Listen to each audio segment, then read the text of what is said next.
बता दें आपको, कोरोना के नए वेरिएंट ओमिक्रॉन को लेकर लगातार जो स्थिति है वो आगे बिगड़े ना, उसको लेकर पहले ही एहतियात बढ़ते जा रहे हैं। और ज्यादा बातचीत करने के लिए न्यूज रूम से हमारी सहयोगी दीपशिखा जुड़ गई हैं। और बातचीत के लिए दीपशिखा, जिस तरह से ओमिक्रॉन के केस अलग अलग देशों में रिपोर्ट किए जा रहे हैं वो कहीं ना कहीं चिंता की बात है। अगर हम ताजा स्थिति की बात करें तो क्या कुछ कहते हैं इस ओमिक्रॉन वेरिएंट के आंकड़े, किन किन देशों में अभी तक ये वेरिएंट पाया गया है?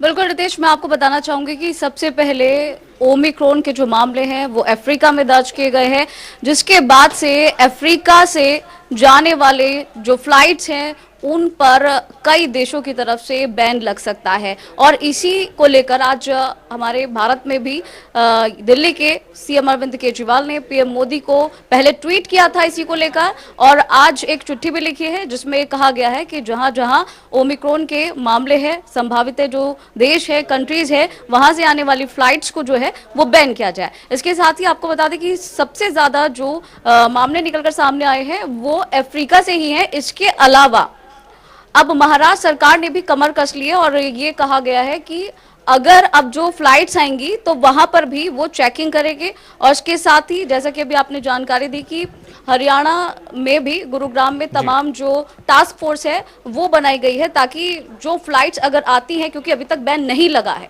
तो अगर फ्लाइट्स आती हैं तो जो भी यात्री वहां से पहुंचेंगे, यहाँ पर आएंगे, उनका पहले दिन और 8वें दिन टेस्ट कराया जाएगा।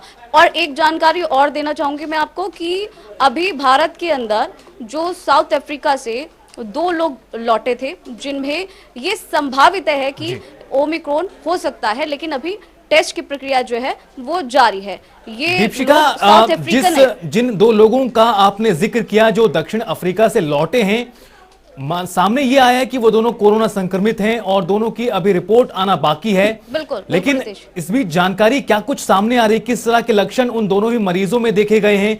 क्या जो पहले के कोरोना संक्रमित मरीज से उनसे अलग लक्षण देखे गए हैं, या फिर इसके अलावा कोई और जानकारी उन दोनों ही मरीजों से जुड़ी हुई सामने आई हो? बिल्कुल रितेश, मैं आपको बताना चाहूंगी कि जो 2 लोग आए हैं और वो किन किन के संपर्क में आए, यहाँ आने के बाद उनसे भी संपर्क किया जा रहा है। फिलहाल जिस डिफरेंस की आपने बात की उसके बारे में मैं आपको बताना चाहूंगी कि लगातार ये देखा जा रहा है कि जो लक्षण है वो दोनों के सामान्य है।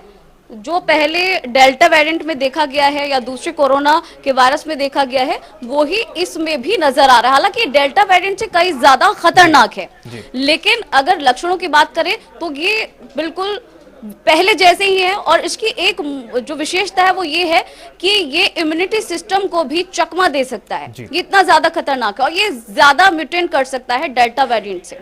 दीपशिखा, विशेषज्ञों का कहना है कि ये जो वेरिएंट सामने आया है वो बहुत ही ज्यादा घातक है, और घातक होने की वजह यह है दरअसल जो म्यूटेशन है वो बहुत ज्यादा इसमें दर्ज किया जा रहा है ओमिक्रॉन वेरिएंट में। ऐसे में किस तरह से लोगों को अब सचेत हो जाना चाहिए, क्योंकि सरकार की तरफ से कल प्रधानमंत्री नरेंद्र मोदी ने भी एक मीटिंग की थी और इसके अलावा भी अलग अलग राज्य सरकारों की ओर से अब कदम उठाए जा रहे हैं। ऐसे में लोगों को बहुत ही ज्यादा सचेत होने की आवश्यकता है।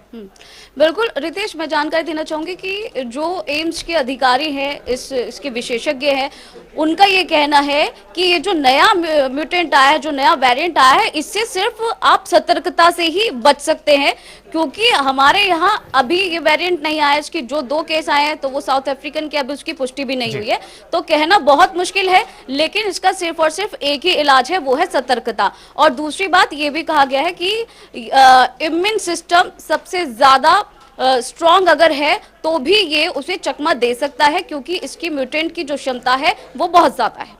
दीपशिखा, एक सवाल और, जिस तरह से कई देश ऐसे हैं जिन्होंने अफ्रीका के जो देश हैं वहां पर आने जाने फ्लाइट्स को रोक लगा रखी है, हालांकि अभी सरकार की ओर से ये कदम नहीं उठाया गया है हमारी, लेकिन इसके अलावा भी राज्यों के स्तर पर कई कदम उठाए जा रहे हैं। गुरुग्राम की हमने बात की जहां पर टास्क फोर्स का गठन किया गया है। दिल्ली के मुख्यमंत्री अरविंद केजरीवाल फ्लाइट्स पर रोक लगाने की मांग कर रहे हैं, तो वही महाराष्ट्र में भी इस तरह का फैसला लिया गया है। और कौन से ऐसे राज्य हैं जो इस तरह से एहतियात बरत रहे हैं शुरुआती दौर में ही? फिलहाल आपको बता दूं रितेश कि ये जो फैसला है राज्य सरकार पर फिलहाल छोड़ा गया है और अभी क्योंकि दिल्ली के सीएम अरविंद केजरीवाल ने जो चिट्ठी लिखी है उसके बाद से आगे जो है वो भी चीजें निकलकर सामने आएंगी, लेकिन महाराष्ट्र सरकार ने ये बात अपनी तरफ से क्लियर कर दी है कि वो वहां से कहीं भी किसी कंट्री से आने वाले फ्लाइट्स के जो यात्री हैं उनका टेस्ट करवाएगी। दूसरा, हरियाणा के गुरुग्राम में जिस तरह से ये स्पेशल टास्क फोर्स जो बनाई गई है, जो टीम बनाई गई है, वो भी इसी तरीके का जो प्रक्रिया है वो अपनाएगी। पहले और 8वें दिन टेस्ट होगा। फिलहाल महाराष्ट्र और हरियाणा का गुरुग्राम इसमें शामिल है और दिल्ली भी इसमें अग्रसर है और हो सकता है 2-4 दिन में कोई संयुक्त फैसला लिया जाए इसको लेकर। हालांकि राज्य सरकार के ऊपर यह निर्णय फिलहाल छोड़ा गया है। दीपशिका, लेकिन कहीं ना कहीं जिस तरह से कोरोना का जो नया वेरिएंट सामने आया है उससे दुनिया में दहशत मच गई है। खुद WHO ने भी इस वेरिएंट को चिंताजनक बताया है। ऐसे में आने वाले वक्त में क्या कुछ हो सकता है, क्योंकि जिस तरह से आपने भी बताया, विशेषज्ञ भी कह रहे हैं कि एहतियात बरतकर ही हम इस वेरिएंट को बढ़ने से रोक सकते हैं। ऐसे में लोगों को किस तरह से सावधानी बरतनी चाहिए? सोशल डिस्टेंसिंग हो गई या फिर मास्क भी जो लोग अब आदत भूल चुके हैं उन्हें अपनाना चाहिए दोबारा एक बार? बिल्कुल बिल्कुल रितेश, क्योंकि जिस तरह से तीसरी लहर की बात हो रही थी, हालांकि तीसरी लहर नहीं आई है लेकिन ये अंदेशा हो सकता है, ये एक छोटी सी दस्तक हो सकती है जिस तरह से ये नया वेरिएंट निकलकर सामने। हालांकि भारत में अभी प्रवेश नहीं कर पाया है। 2 जो अभी आपने मामले बताया उनका टेस्ट भी अभी बाकी है, तो संभवत है वो नॉर्मल कोरोना हो, लेकिन अगर ऐसा होता है तो वाकई युद्ध स्तर पर जो काम करने की जरूरत है। लेकिन प्रशासन फिर भी सतर्क है, अपने स्तर पर तैयारियां की जा रही है और सबसे मेन फैक्टर यही है कि जो दूसरी कंट्रीज है वहां से आने वाली फ्लाइट्स पर बैन लगाया जाए। ये सबसे इंपॉर्टेंट है क्योंकि पहली बार जो गलतियां हुई थी वो इस बार दोबारा से दोहराई ना जाए, तो इसी के ऊपर जो है अभी प्रशासन वर्क कर रहा है हर राज्य का। बिल्कुल दीपशिका, शुरुआती दौर में ही एहतियात बढ़ते जा रहे हैं, हमारी सरकार भी बरत रही है, लेकिन अब जिस तरह से हमने बीते दिनों देखा, अभी त्योहारी सीजन गुजरा है, लोग पहले के मुकाबले कम नियमों का पालन कर रहे हैं। सोशल डिस्टेंसिंग की धज्जियां कई जगहों पर उड़ती हुई देखी जा रही हैं। लेकिन ऐसे में यहां पर समझना यह भी है कि ये जो वेरिएंट सामने आया है, ऐसा विशेषज्ञ मान रहे हैं कि जिन लोगों को वैक्सीन की डोज दी गई हैं वो भी इसकी चपेट में आ सकते हैं अगर उन्होंने सावधानी नहीं बरती। तो इसको लेकर विशेषज्ञ क्या कहते हैं? बिल्कुल रितेश, यही इसकी विशेषता है कि ये इम्यूनिटी पावर को चकमा दे रहा है।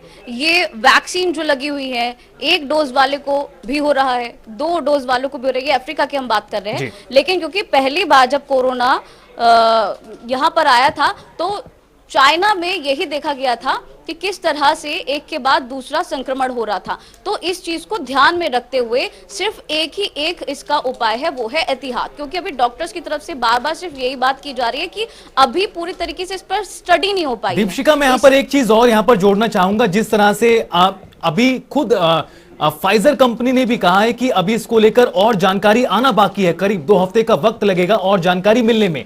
इसके साथ ही फाइजर ने यह भी कहा है कि अभी उन्हें इस बात की जानकारी नहीं है कि ओमिक्रॉन वेरिएंट पर फाइजर के वैक्सीन कामयाब है या नहीं। यानी इसका मतलब यह है कि हमें आने वाले वक्त में अभी समय और देना पड़ेगा समझने के लिए कि ये जो वेरिएंट है और किस तरह से घातक हो सकता है आने वाले वक्त में।